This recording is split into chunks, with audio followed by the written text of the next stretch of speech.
This episode of the Farmers Weekly podcast is brought to you with NFU Mutual, offering you tailored farming insurance and a local personal service.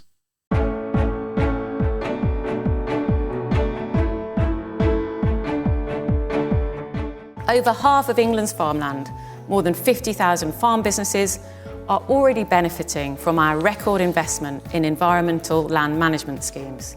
These schemes recognise something fundamental. Restoring nature isn't a burden on your businesses, it's an investment in your future. That's something that applies to every rural landowner and business. Healthy soils, abundant pollinators, clean water, all are essential for the environment and your bottom line. Defra Secretary Emma Reynolds delivers her first major speech to farmers. Was it really worth the wait? A new campaign launches to overturn the government's inheritance tax plans, food inflation climbs again, and Britain's biggest supermarket chain introduces environmental baselining for beef and sheep farmers. Welcome to the Farmers Weekly podcast. I'm Johann.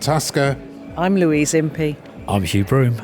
All that and more coming up, but first, this podcast coming to you as live from the 2025 Country, Land and Business Association annual conference in London. It's the annual gathering for CLA members, bringing farmers, landowners and rural businesses together here at the QE2 Centre in the heart of Westminster. This year's conference theme is growing the rural economy, and we've just listened to keynote speaker, Defra Secretary Emma Reynolds. I've seen how hard you work while facing enormous pressures. You have continued to feed the nation and produce food to some of the highest standards in the world. Working with you, the experts, we will improve the conditions of British farm businesses to thrive. We're getting more money into the pockets of farmers than ever before to help you build more sustainable and profitable businesses. We've unlocked new markets for British produce with the trade deals with India, China and the US. We've committed nearly £250 million in productivity grants to drive innovation and new technology. Over half of England's farmland, more than 50,000 farm businesses, are already benefiting from our record investment in environmental land management schemes. These schemes recognise something fundamental. Restoring nature isn't a burden on your businesses, it's an investment in your future. That's something that applies to every rural landowner and business. Healthy soils, abundant pollinators, clean water, all are essential for the environment and your bottom line. They provide the natural resilience that protects your crops, reduces your costs, and secures your productivity for generations to come. Third, I want to talk to you about providing you with more stability and clarity. From day one, I've heard loud and clear how important that is to you to plan for the future. And I recognise that mistakes were made earlier this year, and that's why I acted quickly, extending countryside stewardship mid-tier agreements and opening applications for the new and improved higher tier offer. And although 2,800 farmers have now responded to the mid-tier extensions, there are many who have yet to respond. So I'd like to ask your help to urge all of those who have not yet responded to do so by next week's deadline, the 27th of November. I'm determined to provide you that same stability going forward. Angela and I know how important it is to get the reformed FI offer right. It's our most popular scheme with 39,000 live agreements, and it's top of my inbox to get the offer right for you. It's urgent, but it's also complex, and it must work for the years to come. Over the course of this year, the team have worked closely with the CLA and other stakeholders to consider improvements which build on what has been working well in SFI, and also, obviously, to address what hasn't worked so well. I'm now considering how to change the scheme so that it better supports sustainable farming and drives growth. The changes we are considering will be an evolution, not a revolution, because I know that you need that stability. We'll introduce improved budgetary controls to help money reach more farmers and focus on the most impactful actions to benefit the environment and which work alongside your business. Full scheme details, including the budget, timings and eligibility criteria, will be published well ahead of launch, giving you time to plan. That's the stability that you ask for, and that's what I am committed to delivering. So Hugh, Louise, Defra Secretary Emma Reynolds delivering her first major keynote speech to farmers here at the CLA conference in London. Did we learn anything new? No, absolutely nothing. It was a nice speech, but it was just vacuous hot air. There was nothing in it. I think there were a few grating, jarring bits in it for me. I mean, she said several times in the speech the phrase, more government money in the hands of farmers than ever before. And you could culpably feel the room sort of pinch. I mean, it's just nonsense, the whole thing. And she strikes me as a competent lady. She strikes me as an intelligent lady. And you think, obviously she's a loyal foot soldier, or she wouldn't be peddling what is effectively utter, and I can't say it on the radio, it's tosh. I mean, it's rubbish. There's not more government money in the hands of farmers than ever before. That's nonsense. And then there's this whole thing that they keep telling you, we want the rural economy to do well, we see it as growth, da-da-da-da. Yeah, get that. Really easy to say. But the elephant in the room, the whole IHT thing, stands there. She didn't even acknowledge it in her speech. At least Steve Reid last year, to be fair to him, did face it off, and he took the punches in the Q&A. She didn't even acknowledge it in the speech. It's like, Kim Il-Keir or whoever at number 10 or Kim Il-Rachel said, you don't mention it. You can't mention it at all. You've got to... And then in the Q&A was a collection of WhatsApps that the president had received because in the interest of time and people not standing up making statements or embarrassing the minister, so how can you say you want growth? How can you say you want all this wonderful stuff if no one's investing? It's utter nonsense. And then, to fair play to her, she says, I want to leave a legacy. Well, every minister wants to leave a legacy. But in the back of your mind, you're thinking, this is a dead duck government. It's in its dying throes in terms of the leadership. And... yeah, how long will she be minister? So, yeah, nothing. Sorry. Some strong words there, Hugh. Louise, we'll come to the nitty-gritty of what she did, what she didn't say in a minute. But Louise, there was a point during her speech when you leant over to me and said, it's the hope that kills you. I did say that, didn't I? And I have to say, you hear that the Secretary of State is doing a keynote speech. You know about all the things that are building up and the urgency that is developing. And then she came out and actually, as Hugh said, a nice speech, but it really didn't tell us anything at all. We had all the nice words, didn't we? This government sees the rural economy as fundamental to success. Defra will work in partnership with you. We are determined to deliver. So we had all those nice words. We didn't get any detail at all. And actually, we've come away with a tiny bit more information about the SFI. And actually, as Gavin Lane said, that actually looks like there's going to be a whole year without money hitting farm bank accounts. So that's an issue. Well, let's look at that. She was suggesting that the new SFI scheme could be announced or launched in the first half of 2026. So let's take that as being by the 30th of June 2026. If then you're going to have time to apply for that scheme, by the time it comes to getting any payments on that scheme, Hugh, we're probably going to be looking at 2027, which, as Louise says, is a whole year without any SFI payments. Yeah, it will be. I mean, that's the reality of it. And as we've said before, a budget on nothing and take anything as a bonus, and we are still very much firmly in that territory. And it's, look, good luck to them. I know they've got a big sum to work out. They've got to try and, basically take an ever diminishing pot where there is more money in the hands of farmers than ever before, and share it out and target it and not let all this 30 years of agri-environment legacy fall off a cliff, because that's just going to go straight under the plough or just get utterly forgotten about. So, look, there is lots to do, I get that, but it's just the constant waiting. It's the being, we thought it was bad under the last administration. it just seems to be even worse under this one. There's no decision making. Look, we were told that the Batters Review is going to come out before Christmas, tell us how all to be profitable by joining co-ops or doing whatever. We're told the Environment Plan is coming out before Christmas, so that'll be useful. After Christmas, apparently it's the Land Use Framework and the 25-year Farming Plan. But yeah, it's all words at the moment. Let's hope she gets busy. I mean, give her one credit. The one thing people have said here, and President Gavin Lane acknowledged that, in her first month or so in the job, she got on and pushed through that extension on the country stewardship and all those schemes that were about to fall off a cliff at the end of this year. So there's some credit there. Although, interestingly, she did say in her speech, actually, it was in the Q&A, only half of the 5,000 odd people who were offered a letter to extend, only half have actually responded. And the deadline is, I think, Next weekend.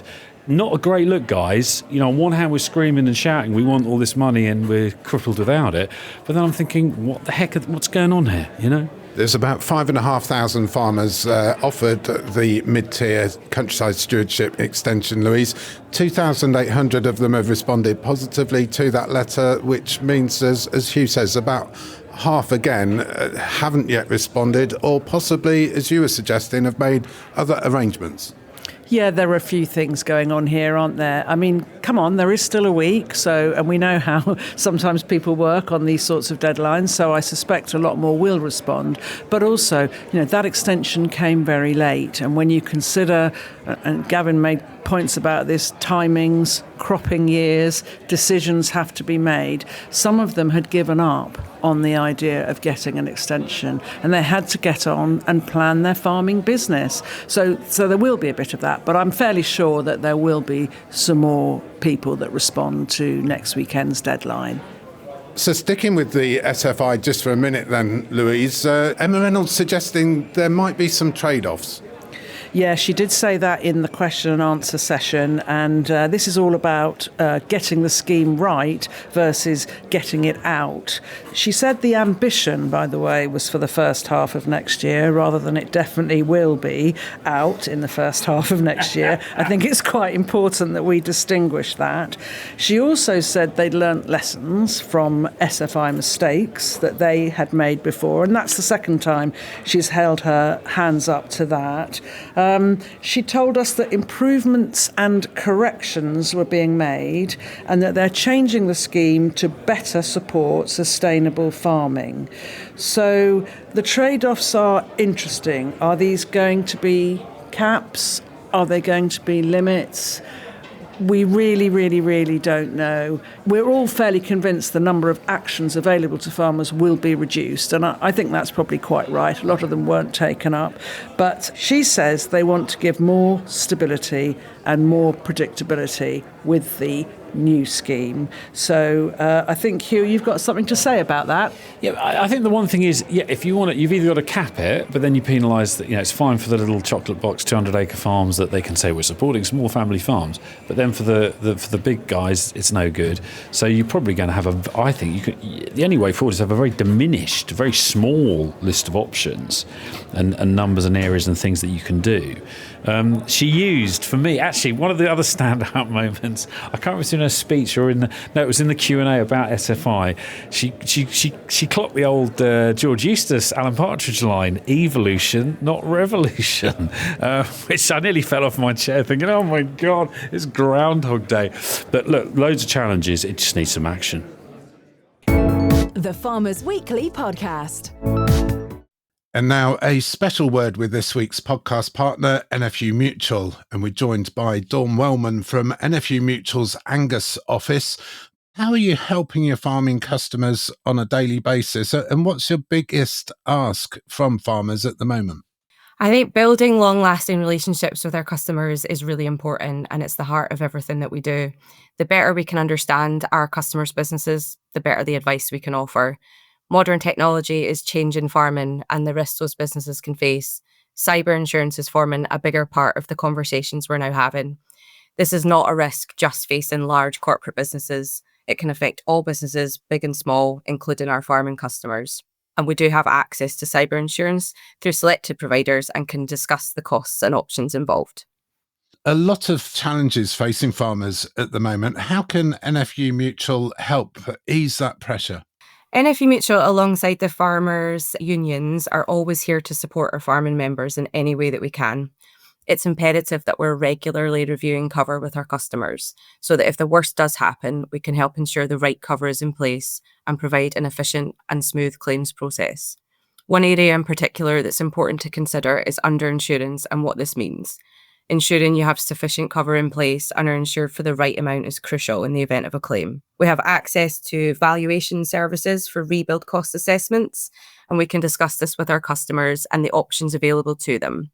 And in some cases, this can be completed remotely and funded by NFU Mutual where certain criteria is met. Diversification, another big topic at the moment. What trends are you seeing when it comes to farm diversification? There are lots of farms diversifying into different ways, from self-catering holiday lets, farm shops and cafes, renewables, horse livery, and even wedding venues. Diversification can impact the liabilities the business is exposed to, as well as property and potential loss of income. All things really need to be carefully considered. It's therefore important to discuss this thoroughly with your insurer at the early stages so you can fully understand your insurance needs and we can offer the right solutions to suit your business. And if farmers want to talk to NFU Mutual about their diversification plans or indeed farming in general, how can they contact you? NFU Mutual have over 280 local agency offices across the UK. This means we're always close by. Whether you want to give us a call, send an email, or pop in for a chat, your local agency office is ready to help you. You can easily find contact details by heading to nfumutual.co.uk. Dawn Wellman from NFU Mutual, this week's podcast partner. Thank you very much. The Farmers Weekly Podcast.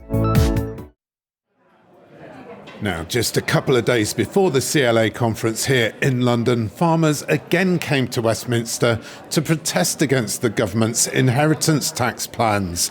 I went along to find out more. Jamie Montgomery up from Somerset, making very traditional farmhouse cheddar, unpasteurised, all from our own milk. How's inheritance tax going to affect you? Massively. The return on capital is ridiculous, and just we're going to be spending everything on life insurance. It's just trying to defend it is because you can't. The next generation want a farm. We've got to defend that position. It's just going to cost me everything in my pension just to defend it against life insurance. Will you be able to carry on, do you think? I thought we can see a way through it, but it's just going to denude us. Yeah, it's going to leave us nothing. Bob Rowe, East Dorset. This will be the third time that we've been hit. My grandfather was deaf duties in 63. When my father died in 91, we were actually more prepared because we were in year 6 of the transfer. So we actually had life insurance policies in those days. But now I'm in the situation where I've got a daughter, 26. We're going to get caned because of the business property relief as well, plus the farm that we own, and we're looking at 3 million to actually continue farming. As you can well understand, we just haven't got that sort of money to continue without selling up.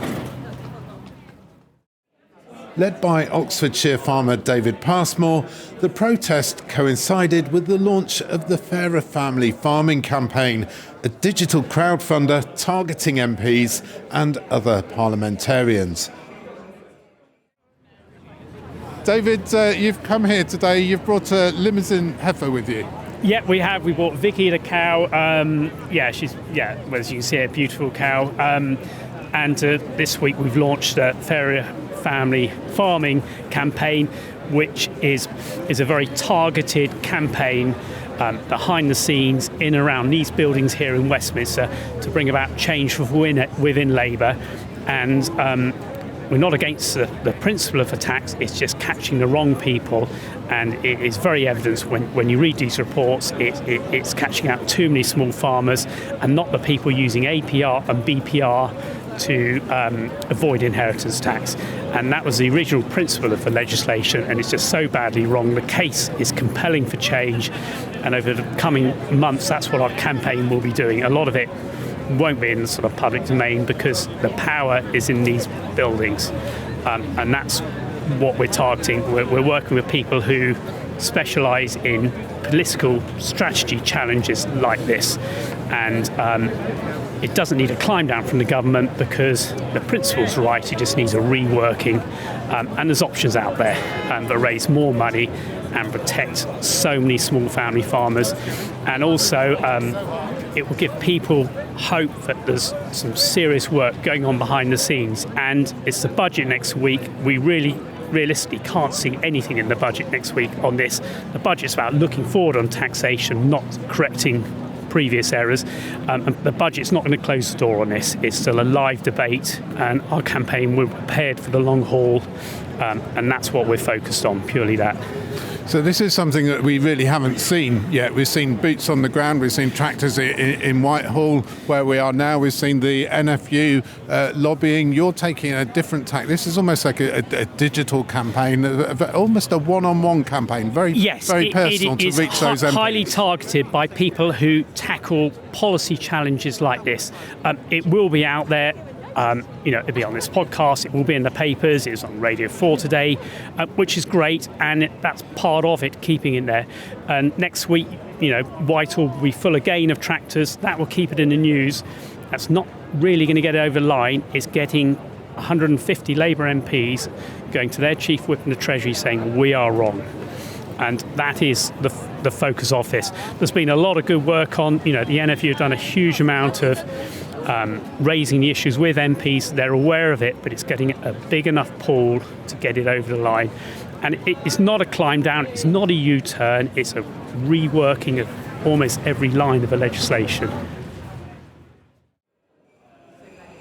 David Passmore there, and other farmers gathering here in Westminster just a few days ago, lobbying MPs and launching the Fairer Family Farming campaign.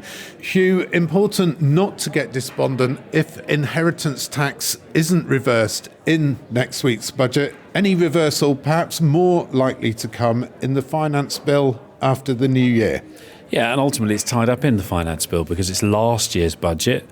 It was set out in October at the end of last year to come in April 26 tax year, and it's in that finance bill. The budget next week will be about looking beyond 26 and beyond in terms of policy into 27 almost. So, if she does mention it, wow, particularly if there's something positive. But given that no one in this government seems to have admitted they've got anything slightly wrong, or they may need to correct, or they do, but then they sort of don't actually talk about it. So they have changed a few things. Who knows? But yes, in terms of the actual mechanics of it, that's likely what's going to happen. He's not wrong. So Louise, managing expectations, important to manage expectations. You've been spending part of this week, Louise, at an emergency farm summit in Buckinghamshire. Yes, there was an emergency food and farming summit organised by the Conservatives. It took place on Monday.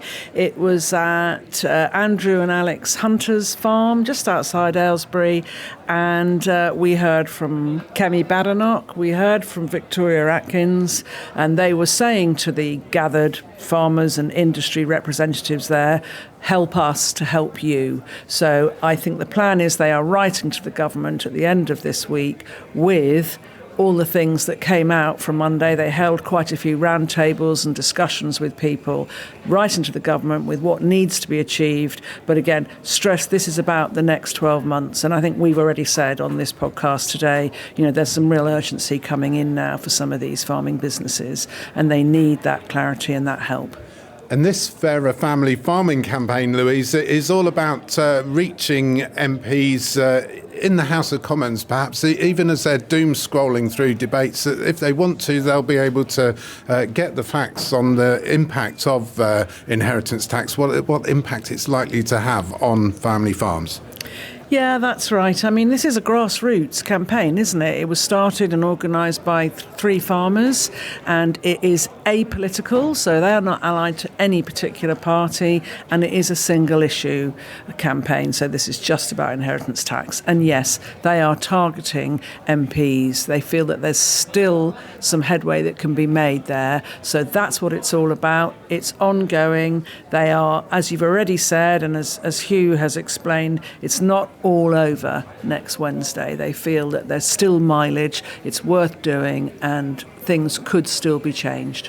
Now, if you can hear some beeps and some doors banging in the background, we are standing in a corridor at the Country Land and Business Association annual conference at the QE2 Centre here in Westminster. Hugh, this Fairer Family Farming campaign, do you think there's room for yet another campaign? We see the boots on the ground, the promise of another big tractor protest to coincide with Budget Day. We've got the ongoing lobbying and letter writing campaign from the NFU and Tom Bradshaw. This is a digital campaign that we're talking about here.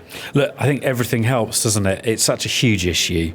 We talked about it when we talk in relation to the Minister's speech here today, in terms of investment, in terms of moving forward. This is the thing that is holding everyone back. Now, I know people are busily trying to plan their way out of it or think how they can avoid the potholes in the road, but some of these potholes are potentially so deep that they're unavoidable, and it will have huge impacts on these businesses. It's having huge impacts on these individuals and their sanity and their, looking forward thinkingness. But at the same time, the financial implications are huge, and the impact is, we've said it before, but the damage this policy has caused financially is I think is probably still understated even now. Because if you think about it, it was a 500 million gain over 5 years, changing this policy. If you look at the capital value of farmland, if you look at the decrease in turnover, look at the fact that tractors aren't being sold, things aren't being invested in, the impact on the economy is huge, even now, just 12 months in. So this is a big issue. It's not going to go away.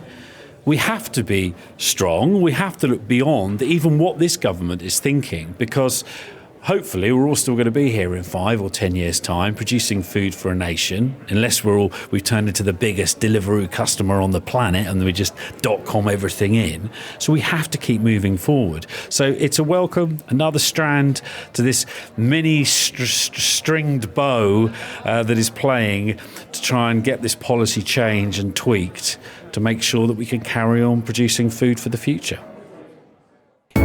The Farmers Weekly Podcast.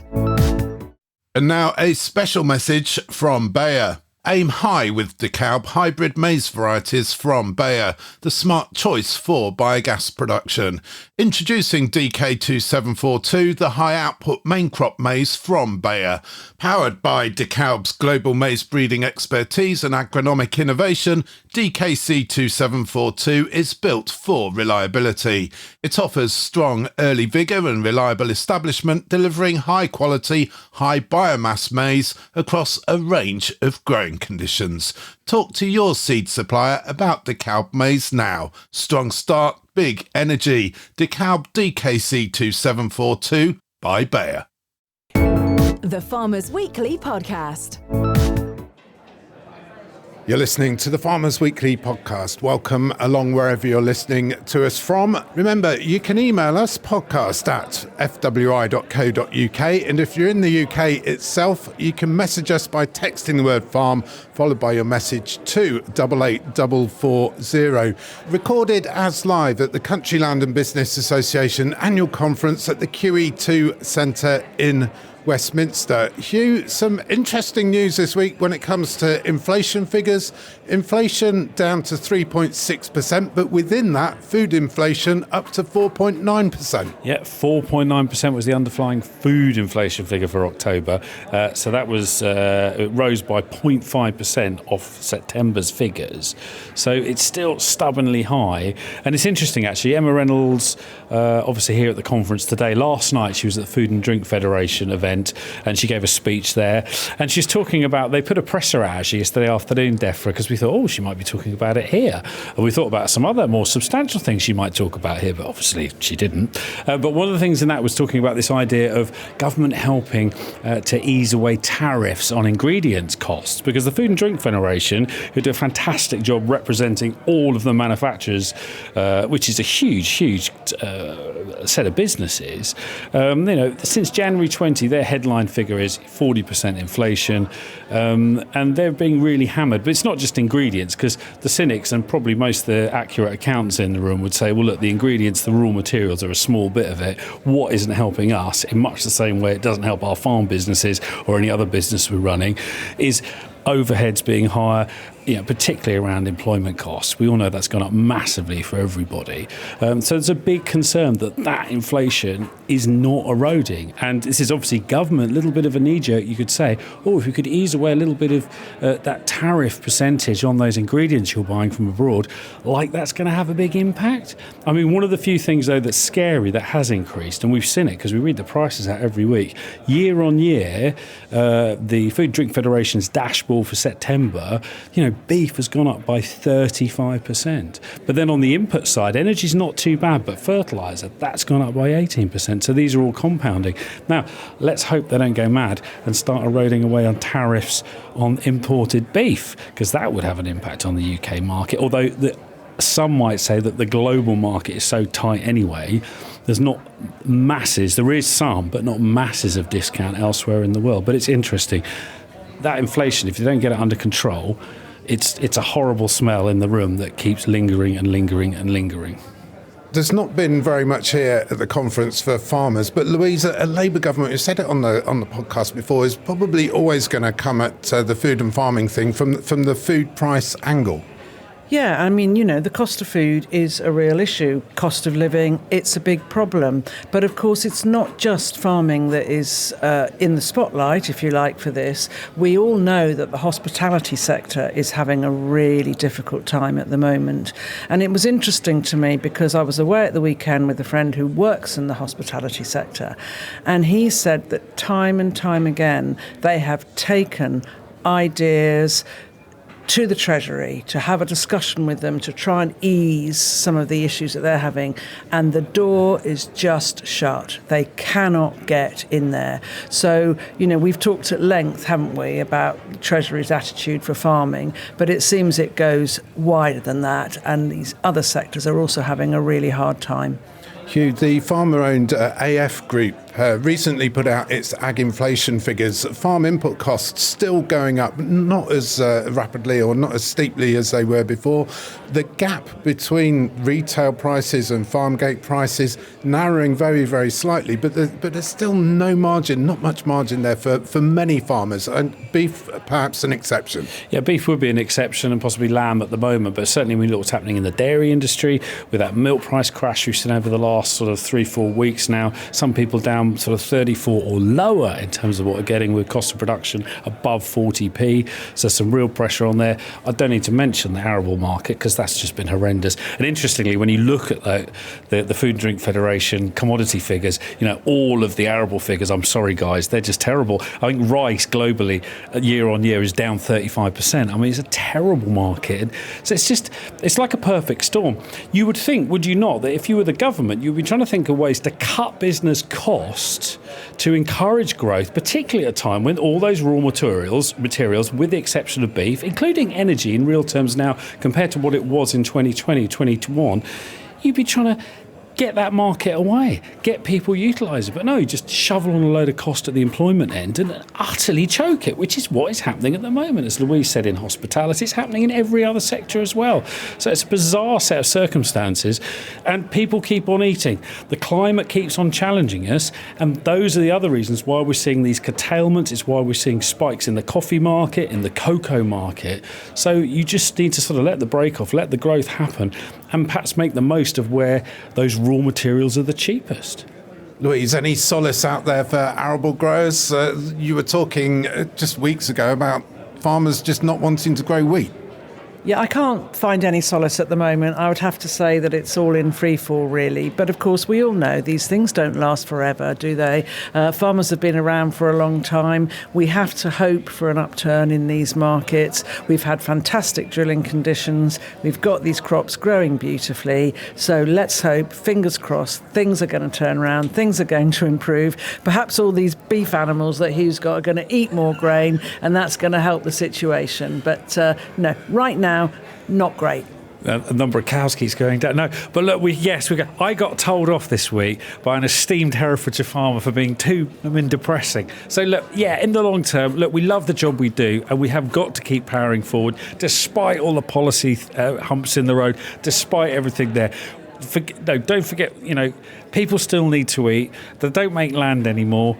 Although it's a tricky old job jiggling round, it's probably worth jiggling around for. So come on then, Hugh, tell us what the markets are doing, starting, I guess, with the beef. Thank you very much, Johann. The finished beef deadweight this week, 661.3, goes up another 3p. A year ago it was 534.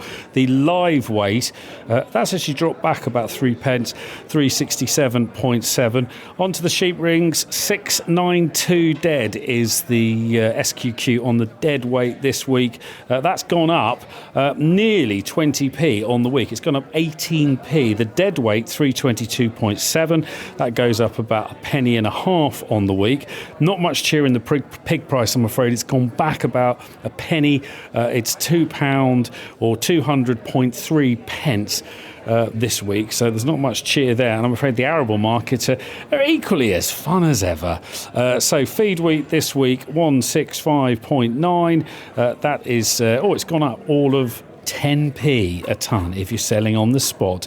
180 a milling wheat goes up 50p, 180.5 this week. Feed barley 145.6, that goes up 10p. There's some small gains. Oilseed rate 410.40, that's gone up £3 on the week. Feed peas 203 stands on from last week. Feed beans 201.4, drops back 3p or thereabouts on the week. The diesel price, I'm afraid, it's all because of all these goings on. I think they're talking about hits on Russian refineries, the US tariffs kicking in on that illegal Russian oil that was floating around globally is what is being blamed, despite the crude price not tightening as much, but it keeps pushing the diesel price up again this week, 74.42 pence per litre. That is up over a penny and a half on the week before, and it's 4.42p more expensive than it was a year ago.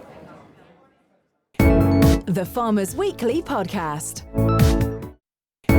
The Farmers Weekly Podcast.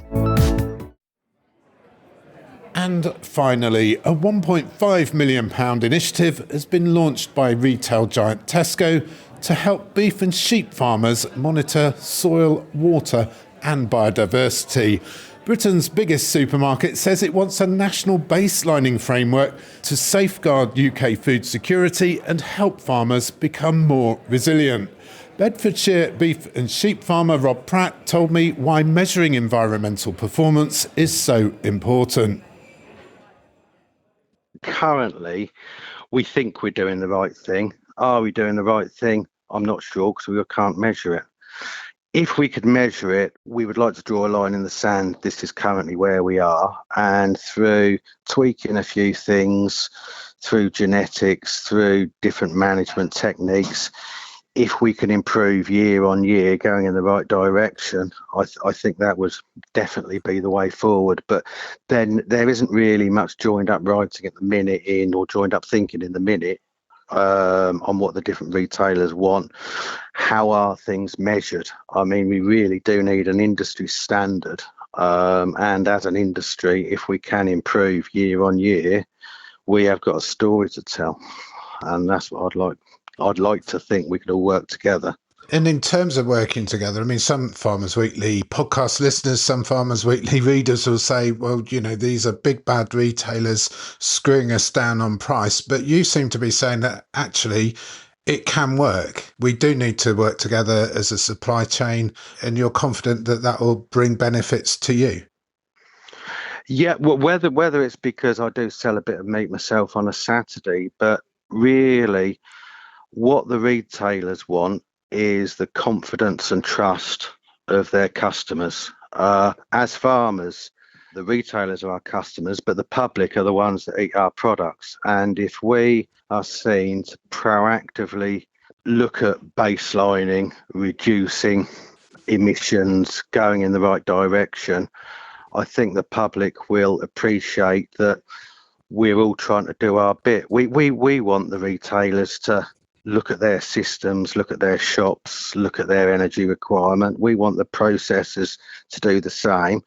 And us as farmers, especially as sheep farmers, I think there's an awful lot we could do through genetics and looking at other systems. I think if we all do our bit, we will take the public with us and hopefully promote red meat as being the best single source protein available to man. That's what I believe. That's Bedfordshire beef farmer Rob Pratt, and earlier I caught up with Tesco UK Chief Executive Ashwin Prasad. So the reason we're doing it is because we want to be able to help find a way to scale the standardization of data reporting, ultimately to call for a national framework for environmental baselining. But we needed to start somewhere, so we're being pragmatic about it and starting with our beef and lamb farmers, 360 in total, and saying, well, how do we help for over 12 months benchmark on soil and nature and water data and use that to see if we can amplify the ability to make them more efficient for farmers so that they can get the learnings from it like we did with low carbon concept farming. And does it come at a cost, or are you paying for it? Or we're doing it in a very similar way that we did actually with our Tesco Sustainable Dairy Farming Group also, which is targeted investment. So we are for those 360 farmers, we are funding it in that targeted way, similar to what we did across those dairy farms in this first instance. And that's not taking away for the ongoing incentives and financial support we continue to give. So it's an and not an or. That's the way we're funding this particular program.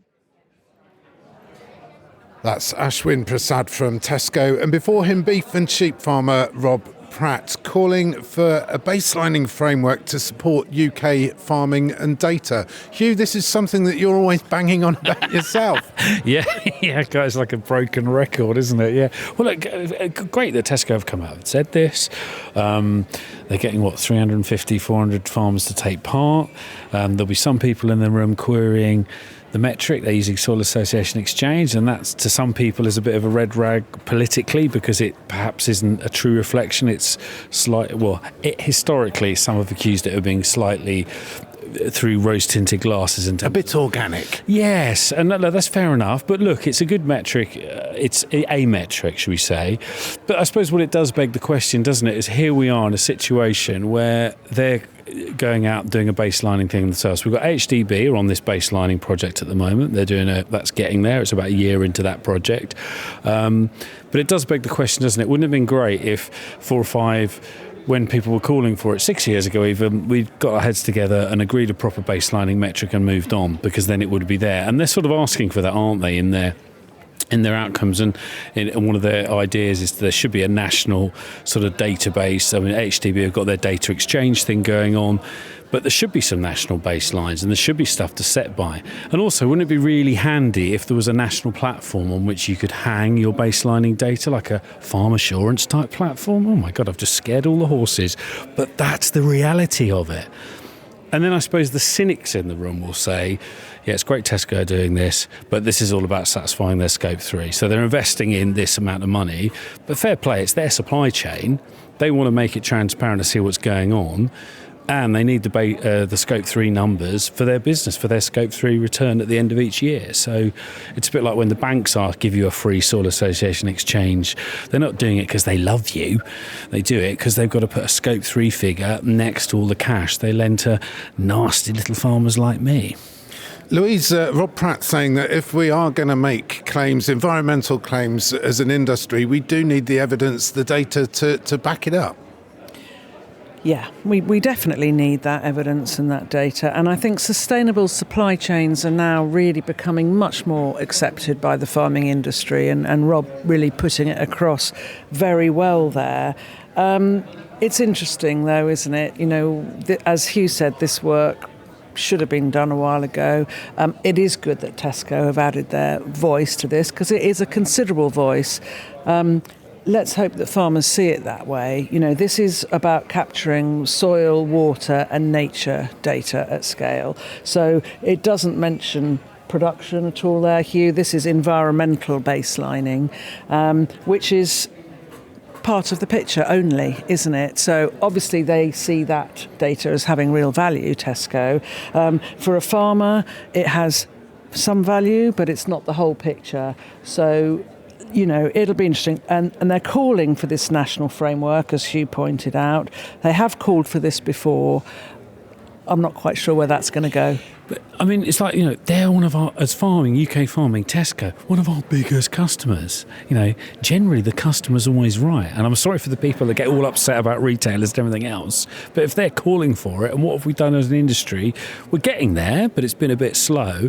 I think the other thing as well is where we've seen these groups come together, and if they can create a group of producers and they're able to share experiences, share knowledge, get together as groups and meet and talk stuff through, that's got to be a positive as well for those farmers involved. If they're going into it with an open-minded attitude of wanting to make their businesses better, become more efficient, deliver more product in spec, perfect product, etc., that's got to be a good thing as well. So any coming together like that, be it around knowledge, baselining, environmental data, aside all of the other cynical things we can say about Scope 3 and everything else, that's got to be a positive.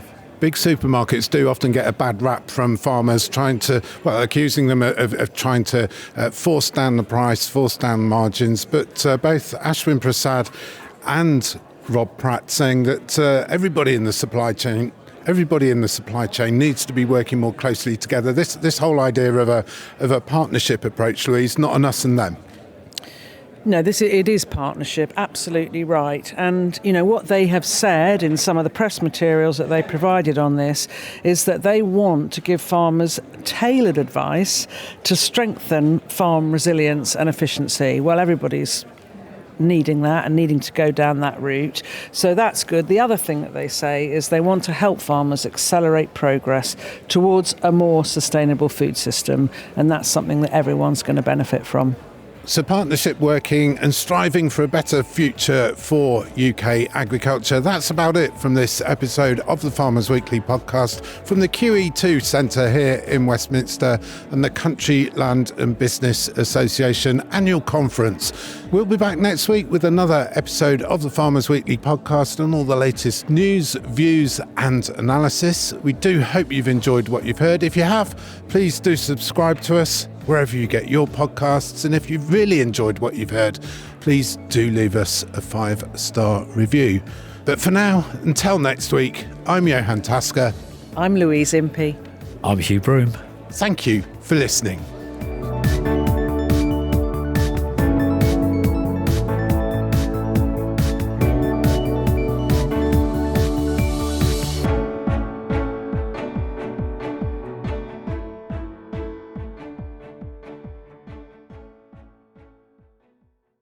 This episode of the Farmers Weekly podcast was brought to you with NFU Mutual, offering you tailored farming insurance and a local personal service.